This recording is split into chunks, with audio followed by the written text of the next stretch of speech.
नमस्कार दोस्तों, स्वागत है आपका स्टडी फॉर सिविल सर्विसेज में। वीडियो को पूरा देखिए। कोई भी आपका फीडबैक है, कोई सजेशन है, तुरंत वीडियो में कमेंट करके जरूर बताइए। अच्छा लगे तो वीडियो लाइक जरूर कर लीजिए और ऐसे वीडियो लगातार फ्री में पाने के लिए चैनल को तुरंत सब्सक्राइब कर लीजिए और बेल आइकन को जरूर टैप कर लीजिए ताकि आगे भी सारे वीडियो आपको मिलते रहे। यूट्यूब में फॉलो करते हैं तो प्लीज ये वाला फ्री टेलीग्राम चैनल जरूर ज्वाइन कर लीजिएगा। सारे नोटिफिकेशन, सारे अपडेट यहीं पे आते हैं, ध्यान रखिएगा। स्टडी फॉर सिविल सर्विसेज का कोई भी पेड ग्रुप अगर आपको ज्वाइन करना है तो सिर्फ 856480569060897523864455 यही नंबर है हमारे, सिर्फ जहां पे कॉल या व्हाट्सएप कर सकते हैं। इंस्टाग्राम पे हमारा पेज जरूर फॉलो कर लीजिएगा, studyforcivil.services है। ट्विटर पे हमको जरूर फॉलो कर लीजिएगा, @studyforcivils है। सारे क्वेश्चन अटेम्प्ट करिए और स्कोर अपना तुरंत कमेंट। चलिए नेक्स्ट क्वेश्चन देखेंगे कि पद्म पुरस्कार 2023 के संबंध में 4 स्टेटमेंट है, गलत कौन सा है। तो अभी 26 जनवरी 2023 को पद्म अवार्ड्स जो है अनाउंस किए गए।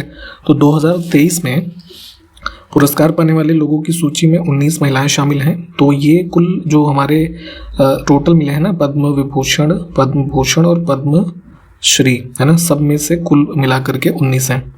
दूसरा है कि पद्म विभूषण पाने वाले 5 लोग हैं, तो यही गलत है क्योंकि 6 लोगों को मिला है ना। और पद्म भूषण मिला है 9 लोगों को, 7 लोग पूरे सूची में ऐसे हैं जिनको मरणोपरांत मिला है। और पद्मश्री जो कुल मिले हैं वो कितने थे, 91।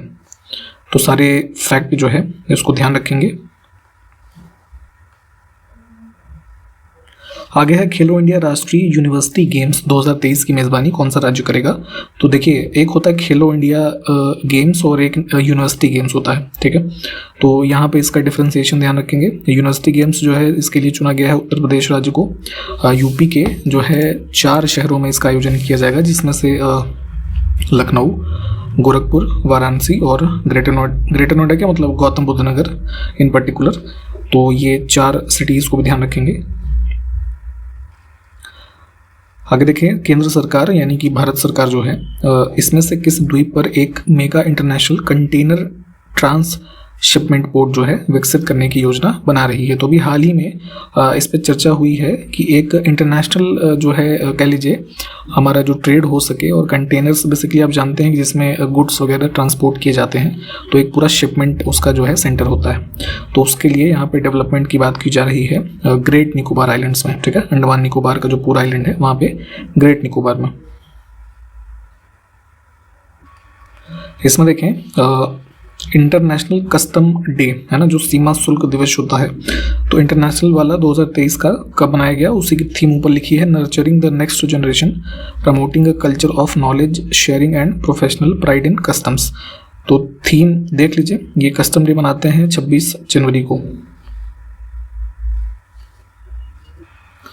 नेक्स्ट है 15वां ब्रिक्स शिखर सम्मेलन कहाँ पे आयोजित किया जाएगा। तो हमारा जो 5 देशों का समूह है, ब्राज़ील, रशिया, इंडिया, चाइना और साउथ अफ्रीका।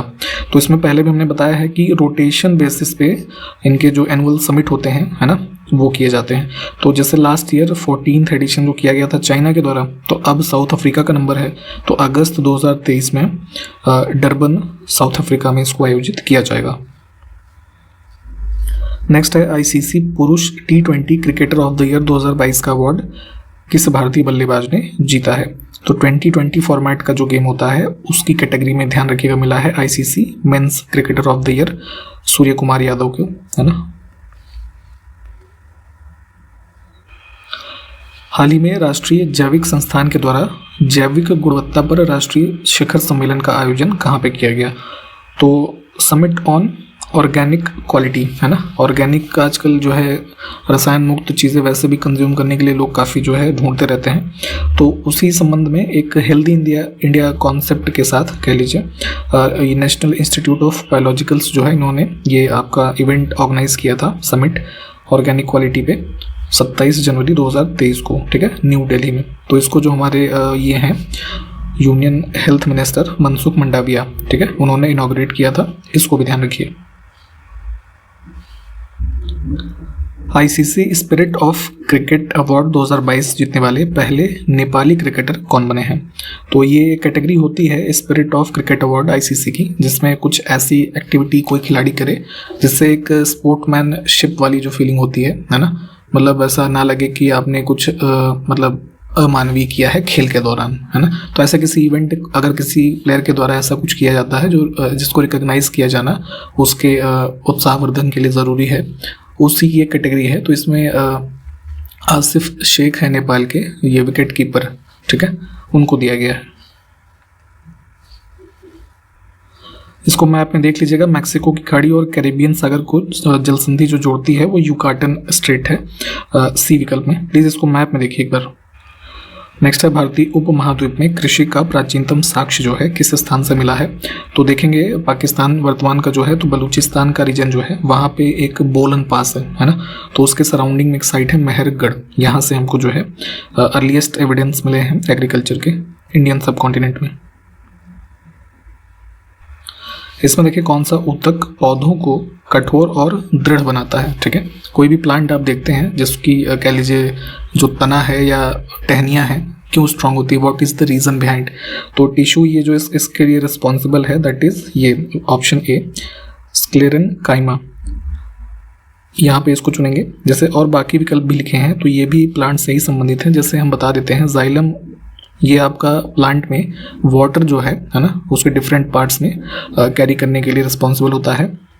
पैरेनकाइमा जो है जिसका मुख्य रूप से कार्य ये होता है कि फूड स्टोरेज जो प्लांट में है ना, एक पतला सा टिश्यू, मतलब ऐसे समझिए कोई पतली लेयर होती है ना, उस तरीके का एक टिश्यू होता है जो फूड स्टोरेज, फोटोसिंथेसिस है ना, इन सब एक्टिविटीज़ के लिए रिस्पॉन्सिबल है प्लांट्स में। फ्लोएम भी आपको पहले बताया गया है, आप जरा ये हमको कमेंट के माध्यम से बताइए, ठीक है। इसमें देखें भारत में मतदान और निर्वाचित होने का अधिकार, ठीक है, यानी कि वोट डालने का भी अधिकार आपको हो और आप किसी भी जैसे लोकसभा या फिर जैसे विधानसभा ले लीजिए, उसके एक सदस्य के रूप में चुने जाने के लिए जो इलेक्शन में आप पार्टिसिपेट करते हैं, कॉन्टेस्ट करते हैं, तो ये अधिकार आपका क्या है ना, किस प्रकार का राइट है। तो चूंकि इसका उल्लेख जो है आर्टिकल ये पढ़िएगा आप इलेक्शन वाला 15th पार्ट में 326 उसमें लिखा हुआ है, ठीक है। तो ये आपका इस हिसाब से क्या हो जाएगा, कॉन्स्टिट्यूशनल राइट हो जाएगा, ठीक है। तो एक बार इस आर्टिकल को जाकर के आप देख लीजिएगा। उन्नत भारत अभियान पहल जो है उसका संबंध किससे है, किस मंत्रालय से? तो 2014 में इसको लॉन्च किया गया था ministry of human resource development तब था, अब जो कि क्या है मिनिस्ट्री ऑफ एजुकेशन, ठीक। यहाँ पे आपके पास दो स्टेटमेंट है, देखते हैं। पहला कारखाना अधिनियम 1881 में लॉर्ड रिपन के दौरान अपनाया गया था। तो देखिए हुआ गया था कि 1875 में एक कमेटी कॉन्स्टिट्यूट की गई ब्रिटिशर्स के द्वारा, जिसमें ये इंक्वायरी की जानी थी कि उस समय की फैक्ट्रीज की क्या स्थिति है ना, जो तत्कालीन ब्रिटिश भारत था। उसके बाद क्या हुआ, 1881 में फर्स्ट फैक्ट्रीज एक्ट जो है इसको पास किया गया। तो ये चूंकि लॉर्ड रिपन का टाइम पीरियड है तो ये एक स्टेटमेंट हमारा ठीक है। इसमें मुख्य रूप से प्रावधान जो था ये ध्यान रखिएगा कि इसमें बच्चे जो 7 से 12 साल के हैं उनके लिए था कि 9 घंटे प्रतिदिन वो काम करेंगे। 7 साल से कम वाले बच्चे जो थे उनको प्रोहिबिट किया गया था, और भी तमाम जो है इसमें प्रोविजन थे, बट इसको ध्यान रखिएगा, 1-2 बार ये चीज़ें आपसे पूछी गई हैं, ठीक। सेकेंड स्टेटमेंट अगर हम देखें, NM लोखंडे, इनका पूरा नाम था नारायण मेघाजी लोखंडे।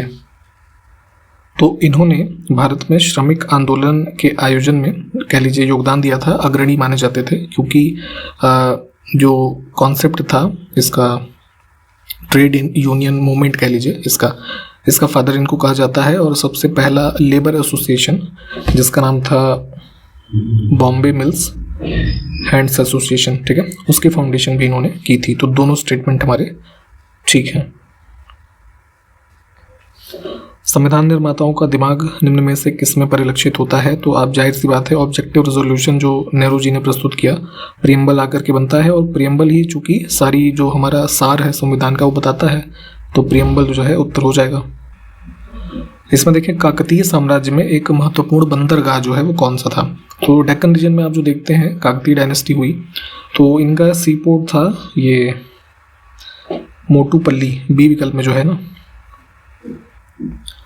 वैश्विक लैंगिक अंतराल सूचकांक यानी कि global gender gap index report जो आती है कौन सा संगठन जारी करता है? तो वर्ल्ड इकोनॉमिक फोरम इसको देते हैं। और 2022 में जो आई थी उसमें इंडिया की रैंकिंग कितनी थी? 146 देशों में 136। इसमें से ताम्रपाषाण युग का कौन सा स्थल राजस्थान में स्थित है? ठीक है, तो चालकोलिथिक साइट्स आप देखेंगे है ना, एंशिएंट इंडिया के जो एविडेंसेस शो करते हुए ये साइट्स मिले हैं, उसमें ये गणेश्वर जो डी विकल्प में लिखा है ये इसके अलावा जैसे बालाथल, गिलुंड है, एक आहार है, ये सब राजस्थान में है। ठीक, डी को चुनेंगे।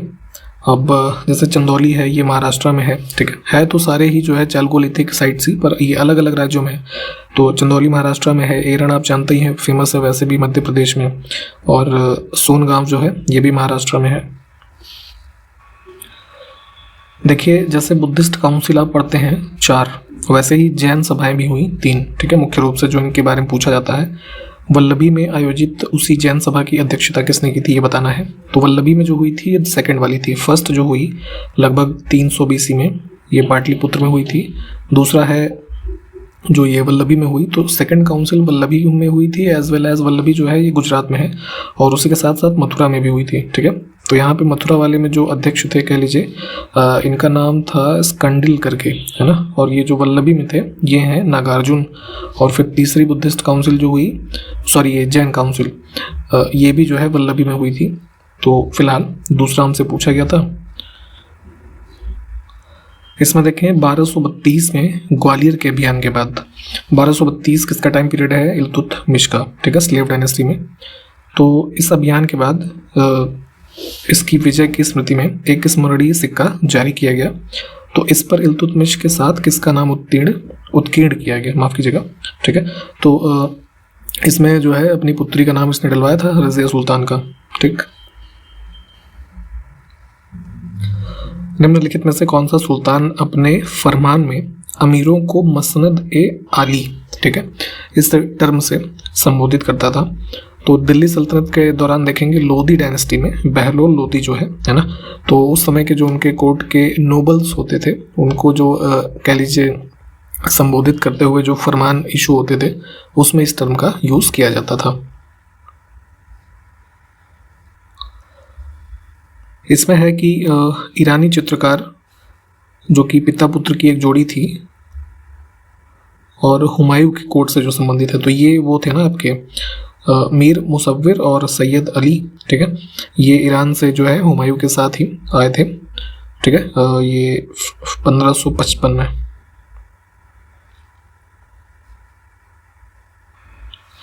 आगे है 1859 और 60 के समय में दिगंबर विश्वास और विश्व विश्वास, इन्होंने किस आंदोलन का नेतृत्व किया। तो देखते हैं आप, ये जो टाइम पीरियड है यहाँ पे ब्रिटिशर्स के द्वारा बंगाल में स्पेशली जो इंडिगो प्लांटर्स थे उनको फोर्स किया जाता था, है ना, नील की खेती करने के लिए। ठीक है, उन्हीं सब संबंध में ये यहाँ पे एक रिवॉल्ट हुआ था मूवमेंट, जिसके ये लीडर थे, है ना, ये दोनों।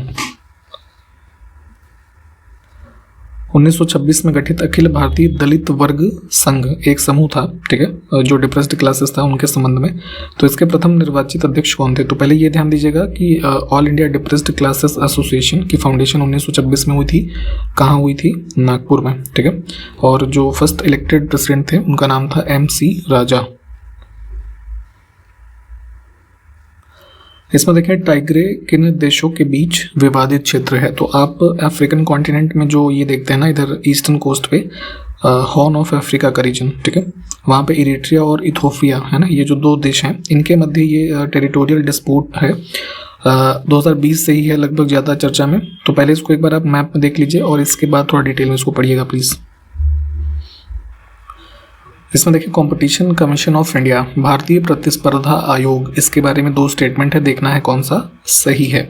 तो इससे पहले हम बात करेंगे, एक हमारा एक्ट था स्पेशली ट्रेड के, जो हमारे इंडिया में ट्रेड होता है उसके लिए, मोनोपोलीज एंड ये रेस्ट्रिक्टिव ट्रेड प्रैक्टिसेस एक्ट 1969। हो सके तो इसको भी थोड़ा सा देख लीजिएगा सर्च करके। तो इसको रिप्लेस किया गया था, कंपटीशन एक्ट बना था 2002 में। ठीक है, तो उसी के माध्यम से ये कंपटीशन कमीशन ऑफ इंडिया जो है इसको बनाया गया है, ताकि इंडिया में जो भी ये हमारा ट्रेड होता है उनमें कंपनीज के बीच में कंपटीशन एक हेल्दी हो, किसी को जो है लाभ और किसी को बहुत नुकसान ना हो, इन सब चीज़ों की देखभाल इस मतलब आयोग के माध्यम से की जाती है। तो उसी क्रम में है कि यह भारत का एक वैधानिक निकाय है, तो बिल्कुल ठीक बात है, क्योंकि अभी हमने जो एक्ट बताया 2002 का, उसके माध्यम से इसको बनाया गया है। ठीक है, और रिकमेंडेशन थी, एक राघवन कमेटी बनी थी, उसको भी हो सके तो याद रखिएगा, उसके रिकमेंडेशन पे कॉम्पिटिशन एक्ट को बनाया गया था। सेकेंड इज आयोग के सदस्यों की नियुक्ति केंद्र सरकार के द्वारा की जाती है, तो ये भी ठीक है, इसमें प्रेसिडेंट से कंफ्यूज मत होइएगा। Central government is the sole responsible for the appointment of chairperson and members. तो चेयरपर्सन एक होते हैं और 6 अन्य मेंबर होते हैं, इसको भी ध्यान रखें। तो दोनों स्टेटमेंट ठीक है। अब है कि मालाबार जो एक्सरसाइज होती है, एक नेवल एक्सरसाइज है जो कि हमारा वेस्टर्न घाट वाला कोस्ट है, मालाबार कोस्ट यहाँ पे होती है, ठीक। तो 2022 वाले एडिशन में कौन कौन से देशों ने भाग लिया है? जापान, ऑस्ट्रेलिया, भारत और संयुक्त राज्य अमेरिका। तो चारों देश पार्टिसिपेट करते हैं। स्टार्ट एक्चुअली जो मालाबार एक्सरसाइज है ये स्टार्ट हुई थी 1992 में, ठीक है। उस समय जो है ये इंडिया और यूएस के सिर्फ 2 जो है कह लीजिए नेवीज़ के द्वारा इसको स्टार्ट किया गया था। धीरे धीरे इसमें और सदस्य ऐड हुए हैं। आप जरा हमें ये बताएं कि सबसे लेटेस्ट इसमें जापान ऐड हुआ है या फिर ऑस्ट्रेलिया, और कब किस वर्ष में हुआ है, ये आपको पहले बताया गया हुआ है। ये कमेंट करके बताएं जरा आप। तो इसमें खैर चारों हमारे ठीक हो जाएंगे, 1 2 3 4। देखिए उत्तर प्रदेश की राजधानी लखनऊ में आप बड़ा इमामबाड़ा की जो आकृति देखते हैं, ठीक है। तो इस इमारत का निर्माण करवाया गया था उस समय, चूंकि ये अवध का रीजन था, तो इसके नवाब आसफ उद्दौला के द्वारा 1784 में, ठीक।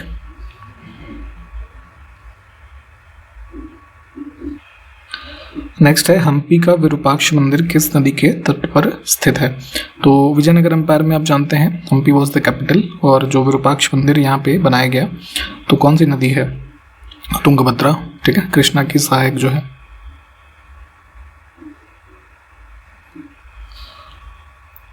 हाल ही में किस देश की टेनिस स्टार खिलाड़ी आर्यना सबालेंका, इनका नाम इंपॉर्टेंट है, प्लीज़ ध्यान रखिएगा। ऑस्ट्रेलियन ओपन 2023 में जो महिला सिंगल्स होता है, तो टेनिस का जो आयोजन जो मतलब साल के स्टार्टिंग में पहला ओपन होता है, ऑस्ट्रेलियन ओपन ही होता है, उसमें इन्होंने महिला सिंगल्स का खिताब जीता है। आर्यना सबलेंका जो कहाँ की हैं? बेलारूस की। 27 से 31 जनवरी तक 30वीं राष्ट्रीय बाल विज्ञान कांग्रेस कहाँ पे आयोजित की गई? तो भारत सरकार का जो department of science and technology है, इनके माध्यम से इसका आयोजन किया गया अहमदाबाद, गुजरात में। इसमें देखें ल्यूमिनस जो कि एक कंपनी है, आपने सुना होगा शायद, इन्वर्टर वगैरह बनाने के लिए काफ़ी पॉपुलर है।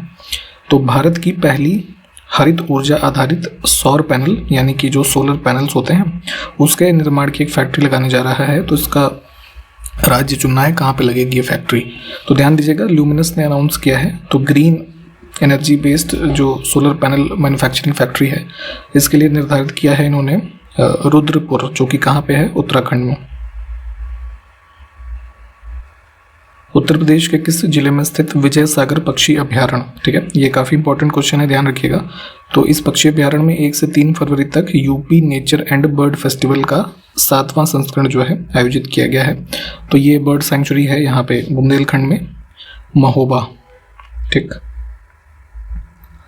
हाल ही में किस भारतीय महिला खिलाड़ी ने ICC emerging women cricketer of the year 2022 का अवार्ड जीता है? तो अभी स्टार्टिंग में भी हमने कुछ आईसीसी के अवार्ड्स की बात की थी, उसी में से एक और category emerging women cricketer of the year, ये हैं रेणुका सिंह।